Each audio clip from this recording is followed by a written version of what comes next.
Hi, this is Adam Kunzmiller with RPG Geek TV at Gen Con 2015, and I'm joined by Jason Bowman with Paizo Publishing, and we're here to talk about the Occult Adventures Pathfinder supplement. Yeah. So what can you tell me about the Occult Adventures? So this is our new release here for Gen Con.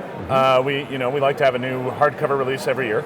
And Occult Adventures is kind of an interesting book. Pathfinder is a very mature system now. We have a lot of books. So when we're looking at what kind of books to do, we're trying to find ways that you can add components to your game. A couple years back we did something called Mythic, which allowed you to basically kind of play superheroes. Occult Adventures allows you to kind of delve into the strange and odd mysteries and hidden secrets underneath the world. I mean, you're already dealing with a world that has fantasy adventurers. Right. But what if there are secrets behind those? What if there are layers behind that? What if the random cult killings aren't just an adventure, the adventure of the week, but actually have a deeper meaning and are meant for a darker purpose? I also noticed reading through, it seemed like there was a little bit of, there's more going on behind the scenes than you've ever realized kind of happening here. Well, and this book is really interesting for us for a lot of reasons. First of all, the big thing that this book has is that it introduces psychic magic to Pathfinder.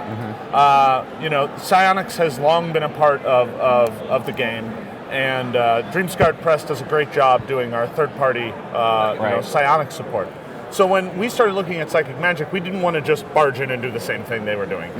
So for us, we looked at psychic magic as kind of something strange and mysterious. Like the other spellcasters are like, that's not real, that doesn't exist, that's just a weird wizard. Not for me. Yeah, no. Those guys, they're creepy. So the book contains 6 new classes, psychic spellcasting classes. So, there's the kineticist who can throw around energy blasts. There's the occultist who treasures and seeks out rare and esoteric objects that he can channel his magic through.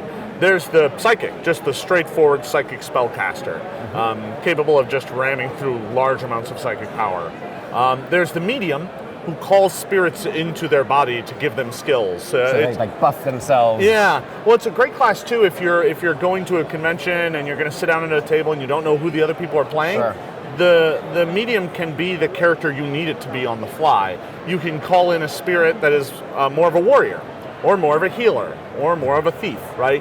Depending on what you need. There's also the mesmerist, which is today's button. The mesmerist is kind of like the anti-bard. Instead of making everyone feel better about themselves, the mesmerist will look into your eyes and make you feel really bad about yourself. Debuff artist. Yeah, exactly, yeah. But also can prepare various tricks, like a stage magician does, to pull off in the middle of combat. So it's like, you hit them, oh no, they weren't there, they're over here instead, right? And then I think the spiritualist, where you call forth into corporeal form. Yeah, you've got a phantom that's attached to you in some way. Our iconic for that is great. It's this old crone who's got this phantom of this young warrior. And if we've posted her backstory up on Paizo.com, you learn that that's her husband who died when they were both young, and he's been guarding her ever since.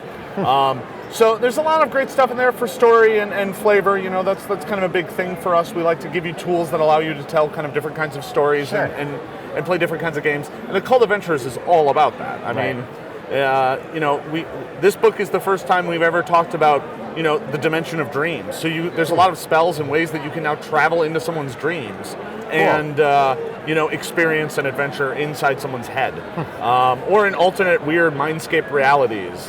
That doesn't necessarily give DMs the tools to troll their players, though, does it? It's after 4 months, it's all been a dream. No, funny enough, so we just, in addition to this, we just finished sending Bestiary 5 to the printer. That comes out this fall. And Bestiary 5 has psychic monsters in it to go with Occult Adventures. We didn't have room in here to put monsters, so we put them in Bestiary 5. And one of the monsters we put in there is called the Zygomine. It's like a little spore that lands in the forest, and it starts dominating the minds of the people near it and sucks them all into a fake reality.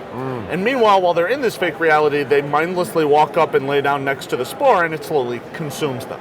Wow. But their brains live out this entire fantasy. They're in this fever dream. Yeah. So entire armies could march on this spore as it grows bigger and bigger, because eventually it can be 500 feet tall. But armies may march against it only to all suddenly just lay down and die next to it, but in their heads, they defeated it, and most of them Went became home and were landed heroes knights, and they got married, and they had kids. So were granted titles and tracts of land. Yeah, there's a lot of ways to pull like Inception-style tricks on your players.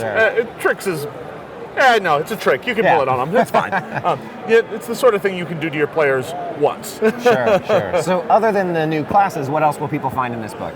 So there's also obviously new archetypes for other character classes to become more occult-like. Like there's one for the Cavalier called the Ghost Rider that allows you to have a spiritual horse. Oh, cool. Yeah. Cool. There's feats, there's spells, there's magic items. A lot of kind of crazy, weird magic items. Like you can get a tinfoil hat Nice. to protect you from psychic magic.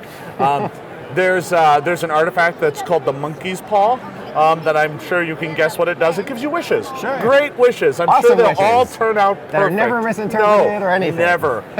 Why is the turkey dry? That is an old Simpsons joke. So there's that. There's an entire section of this book that talks about new occult rule systems. So like, I mentioned the Dreamscapes before, but there's also new rules for haunts and haunting areas. There's new rules for auras, like aura reading. Like you can now read people's emotional aura, not just whether or not they radiate magic or evil. Right. There's rules for chakras. There's rules for psychic duels where you and an opponent just lock eyes and fight a mental battle.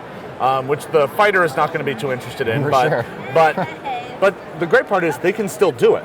They're just not as good at it. Very good at it. Yeah. Right. Cool. So, the book has a lot of, and of course it has an entire chapter on GM tips and tricks for adding the occult to your game and how to add it, just a little piece of it, or how to really sink your whole campaign into it. Right. Cool. We're really big on that when it comes to our books. We like to give you the option to use it how best fits your campaign. Great. Well, thank you very much, Jason. And once again, that was the Pathfinder Occult Adventures.